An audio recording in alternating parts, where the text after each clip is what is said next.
வெள்ளை சர்க்கரையில் ஒளிந்திருக்கும் யமன் என்னது? இதுக்கு கூட வெள்ளை சர்க்கரை தான் காரணமா? காலை எழுந்தவுடன் எல்லோருக்கும் டீ காஃபி குடிக்கும் பழக்கம் இருக்கும். அதில் வெள்ளை சர்க்கரை தான் அதிகம் சேர்ப்பார்கள். தொடர்ந்து வெள்ளை சர்க்கரை உட்கொள்வதால் அதில் எவ்வளவு பிரச்சனைகள் இருக்கிறது என்று தெரியுமா? மேலும் வெள்ளை சர்க்கரை தவிர்ப்பதனாலும் எவ்வளவு நன்மைகள் பாருங்கள்.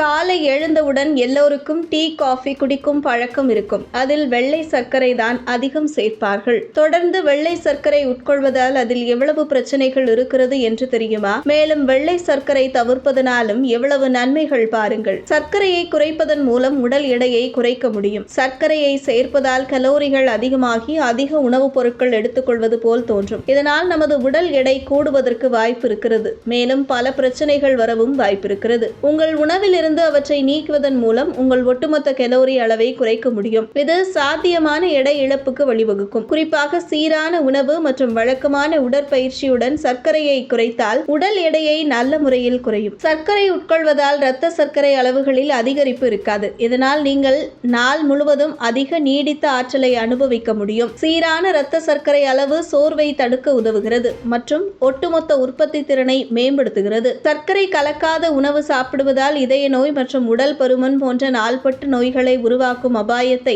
கணிசமாக குறைக்கும். அதிக சர்க்கரை உட்கொள்வது இன்சுலின் எதிர்ப்பு, வீக்கம் மற்றும் வளர்சிதை மாற்ற கோளாறுகளை ஏற்படுத்துகிறது. உங்கள் உணவில் இருக்கும் சர்க்கரையை நீக்கும் போது மேம்பட்ட மனத்தெளிவு, கவனம் மற்றும் சிறந்த நினைவக தக்கவைப்பு இருக்கும். சர்க்கரை உட்கொள்வதால் ஹார்மோன் சமநிலையின்மையை ஏற்படுத்தும். இது முகப்பரு மற்றும் முன்கூட்டியே வயதான போன்ற தோற்றத்தை பிரச்சனைகளுக்கு வழிவகுக்கும். சர்க்கரையை தவிர்ப்பதன் மூலம் நீங்கள் தெளிவான, அதிக பளபளப்பான சருமத்தை பெறலாம். மேலும் சர்க்கரை உட்கொள்ள நினைப்பவர்கள் பனம், கல்கண்டு, நாட்டு சர்க்கரை உபயோகியுங்கள். சர்க்கரை வியாதி உள்ளவர்கள் மருத்துவரை அணுகி என்ன சாப்பிடலாம் என்று தெரிந்து கொள்ளுங்கள். வெள்ளை சர்க்கரையை முற்றிலும் தவிர்த்து விடுங்கள். சிறுவர்களுக்கு உணவில் வெள்ளை சர்க்கரை கொடுப்பதை நிறுத்துங்கள். சிறுவயதிலேயே வெள்ளை சர்க்கரை கொடுப்பதனால் தான் இரத்த கொதிப்பு மற்றும் சர்க்கரை வியாதி எல்லாம் சர்வசாதாரணமாக வருகிறது. வெள்ளை சர்க்கரையில் உள்ள அளவிற்கு அதிகமான அமிலத்தன்மையால் உடல் சோர்வடையும். அதை சமன் செய்ய எலும்புகள் மற்றும் பற்களில் உள்ள கால்சியம் சத்து உறிஞ்சப்படும். இதனால் பல் மற்றும் எலும்பு தொடர்பான நோய்கள் வந்து சேரும். குடலில் மட்டுமல்லாமல் பல்வலி, பல் சொத்தை, குடல் புண், சளி தொல்லை, உடல் பருமன், இதய நோய் மற்றும் சர்க்கரை வியாதி, இரத்த அழுத்தம், புற்றுநோய் போன்ற பெரிய வியாதிகள் அனைத்துக்கும் இதுதான் பிரதான காரணியாக அமைகின்றது. வெள்ளை சர்க்கரையில் உள்ள இன்சுலின் உடலில் உள்ள புற்றுநோய் செல்களை வளர்ச்சியடைய செய்கிறது.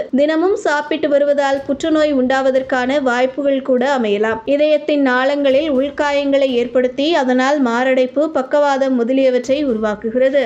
இது போன்ற முக்கிய நிகழ்வுகள், அரசியல் தகவல்களை ஆழமாக மாறுபட்ட கோணத்திலும் அறிந்து கொள்ள மறக்காமல் பாரத் மெயில் 24 பக்கத்தை பின்பற்றிக் கொள்ளுங்கள்.